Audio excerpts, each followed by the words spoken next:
ज्वाला मोहन जी, स्वागत है आपका हमारे कार्यक्रम में। नमस्कार सर। नमस्कार। मैं हेलो जी हाँ। आपसे मेरा निवेदन है कि अपने टेलीविजन की आवाज को बंद कर दीजिए, तभी हम आपको ठीक से सुन सकेंगे। हाँ ठीक है सर, बोलिए। जी आप पूछिए अपना प्रश्न। उससे पहले हमें जन्म की तिथि, जन्म का समय और जन्म का स्थान बताइए। 26 जुलाई 26 ऑफ जुलाई 1983। 1983। 26 जुलाई 1983। समय बताइए। आजमगढ़। समय बताइए। 11:45 सुबह का। 11:45 AM। आजमगढ़ में जन्म हुआ है आपका? आजमगढ़ यूपी में। प्रश्न क्या है ज्वाला मोहन जी? जी, एक तो एजुकेशन मेरी सही नहीं चलती और दूसरा ये गवर्नमेंट जॉब कब तक लगेगी, मतलब कि मैं सेटल कब तक हो पाऊंगा। जी अभी कुछ करते हैं आप? अभी टीचिंग में था, वो भी जॉब छूट गई है, फिलहाल घर पे ही हूँ। अभी आप टीचिंग कर रहे थे, अभी छोड़ दिया उसका भी घर ये का? साल तो इनके लिए अच्छा नहीं है, काफी परेशानी का वक्त है और इसमें इनके पैसे भी खर्च होंगे, फैमिली प्रॉब्लम्स ही होंगी। अगले साल इनका फिर ठीक है, हो सकता है कोई छोटा गवर्नमेंट जॉब मिले शुरू में, और 2010 फिर अगेन इट इज गुड।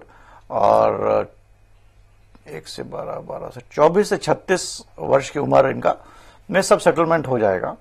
और इनको मेरे हिसाब से इनको चाहिए कि ये शनिवार को शनि के सामने तिल का दिया जलाएं, हर शनिवार को, इनको इससे लाभ होगा। जी क्या डॉक्टर साहब इनको सरकारी जॉब का कोई चांस बनता है? इनकी पत्रिका में ऐसा कोई संकेत है?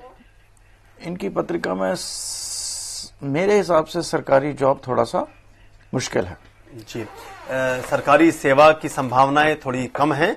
आप अपनी कोशिशें रखिए, लेकिन आपके 24वां और 36वां जो वर्ष है जिंदगी का, वो बेहतर होगा और आपके जीवन में खुशहाली और समृद्धि आएगी। हमारी बहुत बहुत शुभकामनाएं। एक प्रश्न हमें और अभी मिला है। इनका नाम इंद्रजीत, लास्ट डिजिट है 9463 और इनके जो डिटेल है वो है 19 दिसंबर 1975, 19th ऑफ दिसंबर 1975, 8:45 रात्रि PM। 19 दिसंबर 1975, 8:45 शाम के। सिंदरी में जन्म हुआ है इनका, SINDRI, बिहार। ये अपने करियर के बारे में जानना चाहते हैं और अपने स्वास्थ्य के बारे में और अपना जो भविष्य है उसके बारे में जानना चाहते हैं कि कैसा रहेगा। 9463 पंजाब से। चाहते हैं खास रूप से क्या जानना चाहते हैं? खास रूप से पूछना चाहते हैं अपने करियर के बारे में। इनका करियर है कि ये करेंगे कोई काम जिससे लोगों से बातचीत करने का काम करेंगे। जी करियर में पहले 30 वर्ष इनको काफी संघर्ष करना पड़ेगा, 30-32 साल तक। 32 साल के बाद अच्छा है और अगला साल इनका थोड़ा सा परेशानी का होगा। 2010 में फिर इनका समय अच्छा हो जाता है। और इनको विष्णु जी की पूजा करें, हर वेडनेसडे को विष्णु जी के सामने थोड़ा सा पूजा करें, इससे इनको फायदा होगा। सूर्य नमस्कार करें। जी सूर्य नमस्कार कीजिए, विष्णु जी की पूजा कीजिए, उससे आपको लाभ मिलेगा इंद्रजीत जी, और आने वाला समय आपके लिए अच्छा होगा।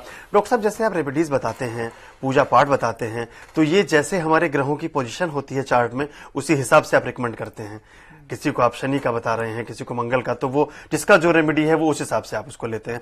यहाँ जी जब हम बात करते हैं किसी व्यक्ति की कि वो मंगली है अगर, तो मंगली की हम शिनाख्त कैसे करते हैं? कैसे पहचाने किसी के चार्ट में कि वो व्यक्ति मंगली है? भाई मंगली लोग कहते हैं कि अगर दूसरे घर में हो, चौथा घर, 7वां, 8वां, 12वां, इन 5 घर में अगर कोई मंगल बैठा हो तो वो कन्या मंगली होती है। मगर ये धारणा बिल्कुल गलत है। अगर 5 घरों में मंगल बैठा हो और आदमी मंगली है तो इसके एक मंगल ग्रह 45 दिन एक खाने में रहता है, तो 45 × 5, तो मतलब आधी कन्याएं जो हिंदुस्तान में पैदा हुई हैं वो मंगली हैं, मतलब जी। और उनसे शादी करना ही नहीं चाहिए। तो ये धारणा जो है, ये मंगली का धारणा है, ये बिल्कुल आज के कॉन्टेस्ट में बिल्कुल ही गलत है। इन सारों घरों में इंपॉर्टेंट है ही नहीं, क्योंकि पहले जमाने में होता था कुटुंब होता था, ज्वाइंट फैमिली। तो दूसरे घर में रह रहा तो लड़की जाएगी तो ज्वाइंट फैमिली ब्रेक हो सकती, चला जाए। आजकल कोई इतना कंसेप्ट है नहीं। चौथे घर में यही सेम चीज होती है कि डोमेस्टिक घर में रहे, उसका इतना नहीं है। 7वें घर में होता है कि लेडी थोड़ी एग्रेसिव होगी, काम करेगी, पहले जमाने होता था, तो वो भी नहीं है। तो मेरे ख्याल से 12वें घर में इट इज उसके व्यवहार कैसा रहेगा विद आदमी के साथ। तो मतलब ये 4-5 घरों का जो खानाओं का जो वर्चस्व है, इतना इंपॉर्टेंट आज की तारीख में है ही नहीं। तो ये जो मांगलिक की एक धारणा बनाई हुई है कि मतलब मेरे हिसाब से सिर्फ एक घर में, 8वें घर में जो मंगल है उसमें थोड़ा देखना चाहिए। बाकी 4-5 घरों में जो लोग मंगली करके शादियां नहीं करते हैं वो गलत है। और मंगल को has to be seen in respect to Guru and other planets कि उस पे कैसे उसके वो हैं। तो दो जब ग्रह मिलाते हैं तो खाली मंगल देखकर किसी की पत्री रिजेक्ट कर देना, ये कर देना, बिल्कुल ये गलत है। और एक धारणा बनी हुई है जो लोग इसका इस्तेमाल कर रहे हैं वो मेरे हिसाब से बिल्कुल ठीक नहीं है। बहुत बड़ी चर्चा है, इस पर बहुत बात कर सकते हैं, मगर ये है कि मेरे हिसाब से खाली एक जगह मंगल 8वें घर में शायद थोड़ी परेशानी करे, बाकी सब जगह मंगल ग्रह का होकर लड़की को मंगली बोलना बिल्कुल ही गलत है। This has to be change. बढ़िया और बड़ी वैज्ञानिक बात आपने की है डॉक्टर साहब, और हम इस चर्चा पे बने रहेंगे और भी नई बातें और भी कुछ चीजें आपसे जानेंगे। हमारे साथ एक दर्शक जुड़े हैं नीतीश कुमार ग्वालियर से, उनको शामिल करते हैं इस कार्यक्रम में। नीतीश जी, स्वागत है आपका हमारे कार्यक्रम में। हेलो। हाँ जी जी नीतीश जी, अपनी जन्म तिथि, जन्म का समय और जन्म का स्थान बताइए। 19/12/87 19 दिसंबर 1985 87 जी। मध्य प्रदेश ग्वालियर। ग्वालियर में जन्म हुआ है, मध्य प्रदेश। समय बताइए। समय सुबह 5 बजे 5 बजे प्रातः। 19 दिसंबर 1987 5 बजे प्रातः ग्वालियर में जन्म हुआ है आपका। सुबह 4:45 बजे। 4:45 4:45 जी। क्या प्रश्न है आपका? Hello 5:45 sir. 5:45 जी। तो 5:45 हो गया ये तो मित्र जी। चलिए जी। 5:45 सुबह ग्वालियर में जन्म हुआ है। जी जी। अब कंफर्म है आप? यस कंफर्म है। प्रश्न पूछिए। आज समस्या है सर, मेरा बच्चा है, मैं बता रहा हूँ जिसका। जी। आज वो बच्चा जो MBBS की कोचिंग में सफल नहीं हो पा रहा है। जी जी, तो क्या कारण है? ये कहते हैं इनके पुत्र का चार्ट है, वो बच्चे ने MBBS का एग्जाम दिया था, उसमें वो सफल नहीं हो सका है। क्या कारण है और क्या उसका भविष्य कैसा रहेगा, ये जानना चाहते हैं नीतीश जी। अपने बेटे के बारे में प्रश्न किया है इन्होंने। खैर ये पत्री ऐसी है कि कोई ना कोई मेडिकल लाइन में काम करेगा जरूर, और इस साल ये कोशिश करे, मगर 2 साल बाद ये मेडिकल में आएगा, और ये लड़का कुछ ऐसे ही काम करेगा जो मेडिकल से संबंधित काम होगा।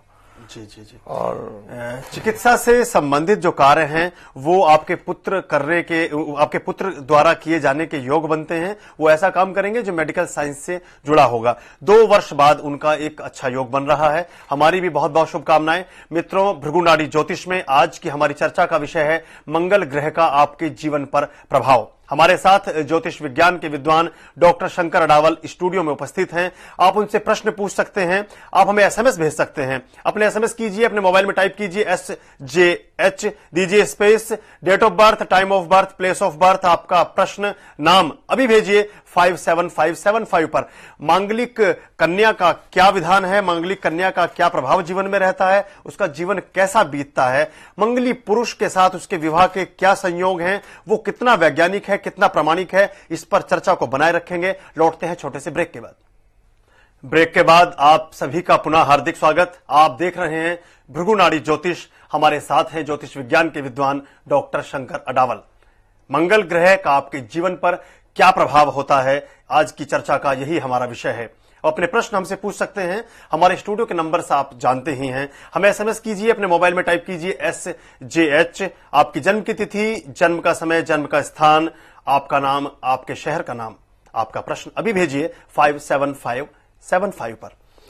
डॉक्टर साहब, हम चर्चा कर रहे थे कि मंगली ग्रह का किस तरह से, मंगली कन्या के बारे में जिस तरह का आपने बताया कि लगभग हर तीसरा या चौथा व्यक्ति या लड़की मंगली हो सकती है, जो मंगल जिस तरह से परिक्रमा करते हैं। वो उसी से मिलता जुलता एक प्रश्न हमें भेजा है। ये इन्होंने पूछा है कि गुरप्रीत है, 8 अगस्त 1986, 8 ऑफ अगस्त 1986 का इनका जन्म है, 11:05 प्रातः। 8 अगस्त 1986, 11:05 AM, और बर्थ प्लेस है बरनाला, पंजाब। 8 अगस्त, हाँ जी, 8 अगस्त 1986, 11:05 मॉर्निंग का, बरनाला में जन्म हुआ है। ये कहती है कि क्या मैं मांगलिक हूं, मुझे मांगलिक कहकर सभी लोग परेशान करते हैं, चढ़ाते। समय है 11:05। 11:05।